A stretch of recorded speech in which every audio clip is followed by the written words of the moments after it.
ಸನ್ಮಾನ್ಯ ಮುಖ್ಯಮಂತ್ರಿಗಳಾದ ಸಿದ್ದರಾಮಯ್ಯನವರಿಗೆ, ಉಪಮುಖ್ಯಮಂತ್ರಿಗಳಾದ D K Shivakumar ಅವರಿಗೆ, ನಮ್ಮ ಕಂದಾಯ ಸಚಿವರಾದಂಥ ಕೃಷ್ಣ ಬೈರೇಗೌಡರಿಗೆ, ಇದೆಲ್ಲವನ್ನ ಮೀರಿ ವಿಶೇಷವಾಗಿ ನಮ್ಮ ನಿಕಟಪೂರ್ವ ಲೋಕಸಭಾ ಸದಸ್ಯರಾದ ಡಿ ಕೆ ಸುರೇಶ್ ಅವರು ಈ ಒಂದು ಪರಿಕಲ್ಪನೆ ಮತ್ತು ಈ ಯೋಜನೆ ಸರ್ಕಾರ ಮಂಜೂರಾತಿಯನ್ನು ಕೊಟ್ಟಿದ್ದಾರೆ. ಎಲ್ಲರೂ ಕೂಡ ನನ್ನ ಅಭಿನಂದನೆಯನ್ನು ಸಲ್ಲಿಸ್ತೇನೆ. ಆದರೆ ಇದರ ಹಿಂದಿನ ಯಾರೊಬ್ಬರು ಮಾಸ್ಟರ್ ಮೈಂಡ್ ಬೇಕಲ್ಲ, ಅದು ಡಿ ಕೆ ಸುರೇಶ್ ಅವರು ಹೆಮ್ಮೆಯಿಂದ ಹೇಳ್ಕೊಳ್ಳಿಕ್ಕೆ ಇಚ್ಛೆ. ಕೆಂಪೇಗೌಡ ಅಂತಾರಾಷ್ಟ್ರೀಯ ವಿಮಾನ ನಿಲ್ದಾಣಕ್ಕೆ ಹೆಸರಿಟ್ಟಂಥದ್ದು ಕೂಡ ಸನ್ಮಾನ್ಯ ಸಿದ್ದರಾಮಯ್ಯನವರ ಕಾಂಗ್ರೆಸ್ ಸರ್ಕಾರ, ಡಿ ಕೆ ಶಿವಕುಮಾರ್ ಅವರ ಸಿದ್ದರಾಮಯ್ಯ ಕಾಂಗ್ರೆಸ್ ಸರ್ಕಾರ ಹಿಂದೆ 2013ರಿಂದ 2018 ಸಂದರ್ಭದಲ್ಲಿ ಕೆಂಪೇಗೌಡ ಅಭಿವೃದ್ಧಿ ಪ್ರಾಧಿಕಾರವನ್ನು ಮಾಡಿದಂಥದ್ದು ಕೂಡ ಸನ್ಮಾನ್ಯ ಸಿದ್ದರಾಮಯ್ಯನವರು ಮತ್ತು ಡಿ ಕೆ ಶಿವಕುಮಾರ್ ಅವರು ಕೂಡ ನಾವು ಈ ಸಂದರ್ಭದಲ್ಲಿ ಮೆಲ್ಕು ಹಾಕಬೇಕಾಗ್ತದೆ.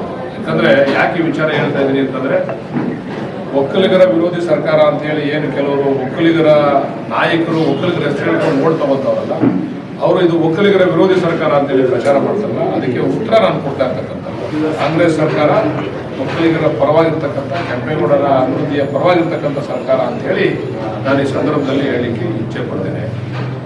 ಇದಿಷ್ಟೇ ಇಲ್ಲಿಗೆ ಮುಗಿಲಿಲ್ಲ. ಇದು ನಾನು ಎಲ್ಲ ನಮ್ಮ ವಿರೋಧಿ ಸ್ನೇಹಿತರುಗಳ ಹತ್ರ ನಾನು ಮನವಿ ಮಾಡ್ತೀನಿ.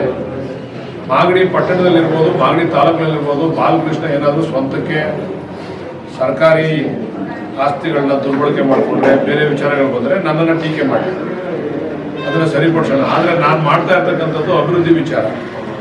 ನಾನು ಕೆಲವರೆಲ್ಲ ನನಗೆ ನಿನ್ನೆ ಹೋದಂಥ ಸಂದರ್ಭದಲ್ಲಿ ಕೆಲವು ಗ್ರಾಮಗಳಿಗೆ ಪ್ರಶ್ನೆ ಮಾಡಿದ್ರು, ಅಣ್ಣ ನೀನು ಹಿಂದೆ ಜನತಾದಳದಲ್ಲಿದ್ದೆ, ನಾವೆಲ್ಲ ನಿನ್ನ ಜೊತೆ ಇತ್ತು, ಈಗ ನಿನ್ನ ಜೊತೆ ಇಲ್ಲ, ನೀನು ಕಾಂಗ್ರೆಸ್ಗೆ ಹೋಗ್ಬಿಟ್ಟಿದ್ಯಾ, ನೀನು ನಾವು ಕಾಂಗ್ರೆಸ್ಗೆ ಓಟ್ ಹಾಕೋಕ್ಕೆ ಇಷ್ಟ ಇಲ್ಲ ಅಂತೇಳಿ ಕೆಲವೆಲ್ಲ ನನ್ನ ಹತ್ರ ಚರ್ಚೆ ಮಾಡಿದ್ರು ಕೆಲವು ಊರುಗಳ ಗ್ರಾಮಗಳಲ್ಲಿ. ನಾನು ಅದಕ್ಕೆ ಅವ್ರಿಗೆಲ್ಲ ಇವತ್ತು ಉತ್ತರವನ್ನು ಹೇಳಿಕ್ಕೆ ಇಚ್ಛೆ ಪಡ್ತೇನೆ. ಇವತ್ತು ಅಭಿವೃದ್ಧಿ ಆಗ್ತಾ ಇರೋದು, ನಾನು ಜನತಾದಳದಲ್ಲೇ ಇದ್ದಿದ್ರೆ ಈ ಅಭಿವೃದ್ಧಿಯನ್ನ ಕಾಣಲಿಕ್ಕೆ ಸಾಧ್ಯ ಆಗ್ತಿರ್ಲಿಲ್ಲ. ಮಾಗಡಿ ಕ್ಷೇತ್ರ ಇವತ್ತು ಇನ್ನು ಮುಂದೆ ಇನ್ನೂ ಬಹಳಷ್ಟು ಬದಲಾವಣೆಗಳನ್ನ ನೀವು ನೋಡ್ತೀರಿ. ಇನ್ನೊಂದು ವರ್ಷಗಳ ಅವಧಿನಲ್ಲಿ ಬಹಳಷ್ಟು ಬದಲಾವಣೆಗಳನ್ನು ನೋಡ್ತೀರಿ. ಅದನ್ನು ನೀರಾವರಿ ವಿಚಾರ ಇರ್ಬೋದು, ಅಥವಾ ರಸ್ತೆಗಳ ವಿಚಾರ ಇರ್ಬೋದು, ಮೂಲಭೂತ ಸೌಕರ್ಯದ ವಿಚಾರ ಇರ್ಬೋದು, ಮಾಗಡಿ ಪಟ್ಟಣದ ಅಭಿವೃದ್ಧಿ ವಿಚಾರ ಇರ್ಬೋದು. ಇನ್ನು 1 ವರ್ಷ 2 ವರ್ಷದಲ್ಲಿ ಬಹಳಷ್ಟು ಬದಲಾವಣೆಗಳನ್ನ ನೋಡ್ತೀರ. ನಾನು ಜಂಬಕ್ಕೆ ಹೇಳ್ಕೊಳಲ್ಲ, ನಾನು ಕೆಲಸ ಮಾಡಿ ಸಾಕ್ಷಿ ಗುಡ್ಡೆ ಸಮೇತ ನಿಮ್ಮ ಮುಂದೆ ಇರ್ತೀನಿ. ನಾನು ಈಗ ಕೆಲವರು ನನ್ನ ಟೀಕೆ ಮಾಡ್ತಿದ್ರು, ಓಹೋ ಕೋಟೆ ಹಿಂಗಾಗೋಯ್ತು, ಕೋಟೆ ಹಂಗಾಗೋಯ್ತು, ಬತ್ತ ದುಡ್ಡು ಅಂತ ಬಂದಿರುವ ದುಡ್ಡು 3 ಕೋಟಿ ನನಗೆ ಕ್ಯಾಬಿನೆಟ್ ಅಲ್ಲಿ ಅಪ್ರೂವ್ ಮಾಡೋದಕ್ಕೆ. ಅದಕ್ಕೆ ಎಲ್ಲರಿಗೂ ಮನವಿ ಮಾಡ್ತೀನಿ, ಸುಮ್ಮನೆ ಇಲ್ಲ ಸಲ್ಲದ ಆರೋಪಗಳನ್ನು ನನ್ನ ಮೇಲೆ ಮಾಡೋದು ಬೇಡ. ಏನಾದರೂ ಇದ್ರೆ ನೇರವಾಗಿ ನಿಮ್ಮ ಮಾಧ್ಯಮಗಳ ಮುಖಾಂತರ ನಮ್ಗೆ ಹೇಳಿ. ನಾವು ಮಾಡ್ತಾ ಇರ್ತಕ್ಕಂಥದ್ದು ನನ್ನ ಮನೆಯ ಅಭಿವೃದ್ಧಿ, ಬಾಲಕೃಷ್ಣನ ಮನೆ ಅಭಿವೃದ್ಧಿಯೋ, ಕಟ್ಟೆ ಮನೆ ಅಭಿವೃದ್ಧಿಯೋ ಅಲ್ಲ, ಮಾಗಡಿ ಕ್ಷೇತ್ರದ ಅಭಿವೃದ್ಧಿ. ನನ್ನ ಜನತಾದಳ ಬಿಟ್ಟಿದ್ದು ಕಾರಣ ಇವತ್ತು ಕಾಂಗ್ರೆಸ್ ಸರ್ಕಾರ ಇದೆ. ಕಾಂಗ್ರೆಸ್ ಸರ್ಕಾರ ಇವತ್ತೇನಾದರೂ ಶ್ರೀರಂಗ ಏತ ನೀರಾವರಿ ಇದ್ರೆ ಅದು ಕೂಡ ಸಿದ್ದರಾಮಯ್ಯನವರ, ಡಿ ಕೆ ಶಿವಕುಮಾರ್ ಅವರ, ಎಂ ಪಿ ಪಾಟೀಲ್ ಅವರ ಕಾಣಿಕೆ ಅಂತದ್ದು ಕೂಡ ನಾವು ಈ ಸಂದರ್ಭದಲ್ಲಿ ಹೇಳ್ಬೇಕಾಗ್ತದೆ. ಕುಮಾರಸ್ವಾಮಿ ಅವರು ಮುಖ್ಯಮಂತ್ರಿ ಆಗಿದ್ದಾಗ ಶ್ರೀರಂಗ ಏತ ನೀರಾವರಿ ಆಗಲಿಲ್ಲ. ನಾನು ಅವಾಗ ಕೇಳಿದಾಗ ನಿಮ್ಗೆಲ್ಲೋ ಬುದ್ಧಿ ಭ್ರಮಣೆ ಆಗಿದೆ, ನಡೀರಿ ಅದು ಯಾವ ಸ್ಕೀಮ್ ಅಲ್ಲಿಂದ ನೀರು ಬರ್ತದ ಅಂತೇಳಿ ನಮಗೆ ಕುಮಾರಸ್ವಾಮಿ ಅವರು, ದೇವೇಗೌಡರು ಕೂಡ ಅದಕ್ಕೆ ಉತ್ತರ ಕೊಟ್ಟಿರ್ತಕ್ಕಂಥದ್ದು. ಹೇಮಾವತಿ ನೀರು ಯಾವುದೇ ಕಾರಣಕ್ಕೆ ಮಾಗಡಿ ಬರೋಕ್ಕೆ ಸಾಧ್ಯ ಇಲ್ಲ, ದುಡ್ಡು ಹೊಡೆಯೋ ಸ್ಕೀಮು ಪೈಪ್ ಹಾಕವ್ರೆ ಅಂತೇಳಿ ಟೀಕೆ ಮಾಡಿರ್ತಕ್ಕಂಥದ್ದನ್ನು ಕೂಡ ನಾವು ನೀವೇ ಮಾಧ್ಯಮದಲ್ಲಿ ಬರ್ದಿರ್ತಕ್ಕಂಥದ್ದು ನಾನು ಹೇಳ್ತಾ ಇದ್ದೀನಿ. ನಾನೇನೋ ಉತ್ಪ್ರೇಕ್ಷೆ ಮಾಡಿ ಹೇಳ್ತಾ ಇಲ್ಲ, ನೀವೇ ಮಾಧ್ಯಮದಲ್ಲಿ ಬರ್ದಿರ್ತಕ್ಕಂಥ ವಿಚಾರ ಹೇಳ್ತಾ ಇದ್ದೀನಿ. ಅದಕ್ಕೆ ಏನಾದರೂ ಅಭಿವೃದ್ಧಿ ಆಗ್ತಾ ಇದೆ ಮಾಗಡಿ ಕ್ಷೇತ್ರಕ್ಕೆ ಅಂತಂದರೆ ಅದು ಕಾಂಗ್ರೆಸ್ ಸರ್ಕಾರದಿಂದ ಅಂತೇಳಿ ನಾನು ಹೆಮ್ಮೆಯಿಂದ ಬೆನ್ನು ಕಟ್ಕೊಂಡು ಹೇಳ್ಕೊಳ್ತೀನಿ ಇಷ್ಟಪಡ್ತೀನಿ. ನಾನು ಹೇಳಿಲ್ವ, ಇನ್ನು 1 ವರ್ಷದಲ್ಲಿ ಸಾಕಷ್ಟು ಬದಲಾವಣೆಯನ್ನು ನಿರೀಕ್ಷೆ ನೀವೇನು ಮಾಡ್ತಾ ಇದ್ರೆ ಅದು ಆಗ್ತದೆ. ಇವತ್ತು ನಮ್ಮ ಭಾಗದಲ್ಲಿ ಕೆರೆಗಟ್ಟ ತುಂಬಿಸ್ತಕ್ಕಂಥ ಕೆಲಸ ಇರ್ಬೋದು, ಎತ್ತಿನಹೊಳೆಯಿಂದ ಬೇರೆ ಬೇರೆ ಗ್ರಾಮಗಳಿಗೆ ನೀರು ಕೊಡ್ತಕ್ಕಂಥ ಕೆಲಸ ಇರ್ಬೋದು, ಇವೆಲ್ಲವನ್ನು ಕೂಡ ಇನ್ನೊಂದು ವರ್ಷ 1.5 ವರ್ಷ ಅವಧಿಯಲ್ಲಿ ಮಾಡಿ ತೋರಿಸ್ತೀವಿ. ಇನ್ನು ಕೆಲವೇ ದಿವಸಗಳಲ್ಲಿ ಶ್ರೀರಂಗ ಏತ ನೀರಾವರಿ ಇವತ್ತು ಸಾಕಷ್ಟು ಅದು ಹರ್ಡಲ್ಸ್ಗಳಿತ್ತು, ಸಾಕಷ್ಟು ಸಮಸ್ಯೆಗಳಿದ್ದವು. ಯಾರು ಕೂಡ ಸಮಸ್ಯೆಗಳತ್ತ ಗಮನ ಹರಿಸಿರ್ಲಿಲ್ಲ. ಅದು ಫಾರೆಸ್ಟ್ ಡಿಪಾರ್ಟ್ಮೆಂಟ್ ಅವರು NOC ಸಿಕ್ಕಿರಲಿಲ್ಲ, ರೈಲ್ವೆ ಡಿಪಾರ್ಟ್ಮೆಂಟ್ ಅವರು NOC ಸಿಕ್ಕಿರಲಿಲ್ಲ, ನ್ಯಾಷನಲ್ ಹೈವೇ ಅವರು NOC ಸಿಕ್ಕಿರಲಿಲ್ಲ. ಆಮೇಲೆ ಇನ್ನೂ ಕೆಲವು ಭಾಗದಲ್ಲಿ ನನ್ನ ಮೇಲೆ ಎತ್ಕಡ್ತಕ್ಕಂಥ ಕೆಲಸ ನಡೀತಿತ್ತು. ಬಾಲಕೃಷ್ಣನ್ ಶಿಷ್ಯರು ಪೈಪ್ ಹಾಕಕ್ಕೆ ಕೊಡ್ತಾ ಇಲ್ಲ ಅಂತ. ಈಗ ಯಾರು ಶಿಷ್ಯರು ಯಾರು ಬಂದು ನಿಂತ್ಕೊಂಡ್ರೆ ಪೈಪ್ ಹಾಕ್ಸ್ತೀನಿ ನಾನು.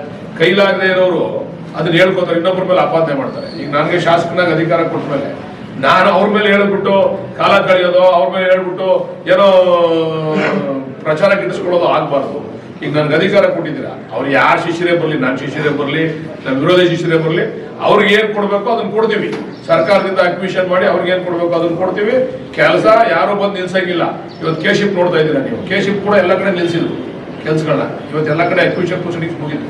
ಕಳೆದ 5 ವರ್ಷದಲ್ಲಿ ಸಂಪೂರ್ಣವಾದ ಅಕ್ವಿಷನ್ ಆಗಿರಲಿಲ್ಲ ಕೆಶಿಪ್ ರೋಡ್, ಈಗ ಸಂಪೂರ್ಣವಾಗಿ ಅಕ್ವಿಷನ್ ಮುಗಿಸಿದೆ. ಪ್ರತಿಯೊಂದು ಸ್ಥಳಕ್ಕೂ ನಾನೇ ಹೋಗಿದ್ದೀನಿ, ಸಮಸ್ಯೆ ಇರ್ತಕ್ಕಂಥ ಸ್ಥಳಕ್ಕೆ ನಾನೇ ಭೇಟಿ ಕೊಟ್ಟಿದ್ದೀನಿ. ಇವೆಲ್ಲವನ್ನ ಮಾಡ್ತಾ ಇದ್ದೀವಿ. ಇದು ತಮ್ಮಗಳ ಮುಖಾಂತರ ನಮ್ಮ ಸಾರ್ವಜನಿಕರ ಗಮನಕ್ಕೆ ಹೋಗಲಿ ಅಂತಕ್ಕಂಥ ದೃಷ್ಟಿಯಿಂದ ಈ ಒಂದು ಪತ್ರಿಕಾಗೋಷ್ಠಿಯನ್ನು ಕರೆದಿರ್ತಕ್ಕಂಥದ್ದು. ಮತ್ತೊಮ್ಮೆ ಮುಖ್ಯಮಂತ್ರಿಗಳಾದ ಸಿದ್ದರಾಮಯ್ಯನವ್ರಿಗೆ, ಉಪಮುಖ್ಯಮಂತ್ರಿಗಳಾದ DK ಶಿವಕುಮಾರ್ ಅವ್ರಿಗೆ, ಮತ್ತೆ ನಮ್ಮ ಕಂದಾಯ ಸಚಿವರಾದ ಕೃಷ್ಣ ಬೈರೇಗೌಡರಿಗೆ, ಮತ್ತೆ ನಮ್ಮ ನಿಕಟಪೂರ್ವ ಲೋಕಸಭಾ ಸದಸ್ಯರಾದ DK ಸುರೇಶ್ ಅವರಿಗೆ ನನ್ನ ಕ್ಷೇತ್ರದ ಜನತೆಯ ಪರವಾಗಿ ವೈಯಕ್ತಿಕವಾಗಿ ನಾನು ಅಭಿನಂದನೆಯನ್ನ ಈ ಸಂದರ್ಭದಲ್ಲಿ ಸಲ್ಲಿಸ್ತಾ